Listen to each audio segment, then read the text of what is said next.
ಸತ್ಯಮೇವ ಜಯತೆ ಅಂತ ಸಿಟಿ ರವಿ ಅವರು ಹೇಳಿದ್ದಾರೆ. ಸಿದ್ದರಾಮಯ್ಯ ಮೊದಲು ರಾಜ್ಯಪಾಲರ ಕ್ಷಮೆಯನ್ನ ಯಾಚಿಸಬೇಕು. ರಾಜಭವನಕ್ಕೆ ಅಪಮಾನವನ್ನ ಮಾಡಿದ್ರು, ರಾಜ್ಯಪಾಲರಿಗೆ ಅವಹೇಳನ ಮಾಡಿದ್ರು.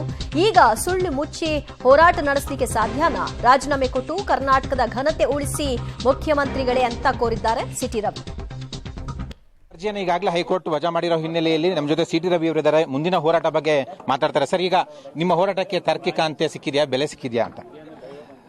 ಮುಖ್ಯಮಂತ್ರಿಗಳು ರಾಜೀನಾಮೆ ಕೊಡೋದು ಒಂದೇ ಈಗ ದಾರಿ ಉಳಿದಿರೋದವರಿಗೆ. ದೊಡ್ಡ ದೊಡ್ಡ ಲಾಯರ್ ಎಲ್ಲ ಬಂದು ವಾದ ಮಾಡಿದ್ರು, ಎಳೆಯಾಗಿ ಬಿಡಿಸಿಟ್ರು. ಇವ್ರನ್ನ ಸಮರ್ಥನೆ ಮಾಡಿಕೊಳ್ಳುವಂಥ ಎಲ್ಲ ಅವಕಾಶವನ್ನು ಕೂಡ ಬಿಟ್ಕೊಡ್ಲಿಲ್ಲ. ಶ್ರೀಮಾನ್ ಅಭಿಷೇಕ್ ಮನು ಸಿಂಘ್ವಿ ಅವರಿಂದ ಮೊದಲುಗೊಂಡು ಎಜಿಯವರೆಗೆ ಎಲ್ಲರೂ ಇವ್ರನ್ನ ಸಮರ್ಥನೆ ಮಾಡ್ಕೊಳ್ಳೋಕ್ಕೆ ಎಲ್ಲ ವಿಷಯವನ್ನು ಮುಂದಿಟ್ಟ ನಂತರ ಎಲ್ಲವನ್ನೂ ಅಳೆದು ತೂಗಿ ಜಡ್ಜ್ಮೆಂಟನ್ನು ಕೊಟ್ಟಿದ್ದಾರೆ. ಇಷ್ಟಾದ್ಮೇಲೆ ಹೈಕೋರ್ಟಿಗೆ ಹೋದ್ರು ಸತ್ಯನೇ, ಸುಪ್ರೀಂ ಡಬಲ್ ಬೆಂಚಿಗೆ ಹೋದ್ರು ಇದೇ ಬರೋದು, ಸುಪ್ರೀಂ ಕೋರ್ಟಿಗೂ ಹೋದ್ರು ಇದೇ ಬರೋದು. ಗೊತ್ತಿಲ್ವಾ ಸಿದ್ದರಾಮಯ್ಯನವರಿಗೆ? He is also one of the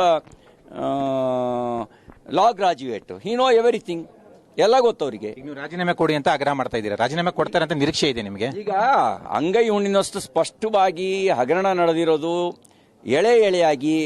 ಆ ತಾಯಿ ಲಕ್ಷ್ಮೀ ಅಯ್ಯಂಗಾರನ ವಾದ ನೋಡಿದ್ರ ನೀವು?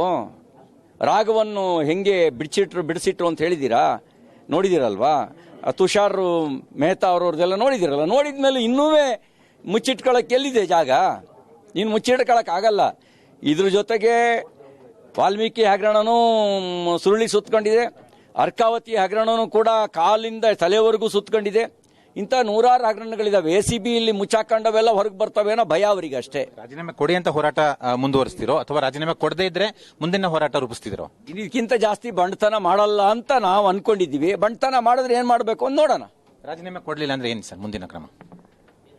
ಕರ್ನಾಟಕ ರಾಜ್ಯ ಪೀಠದ ತೀರ್ಪು ಬಂದಿದೆ.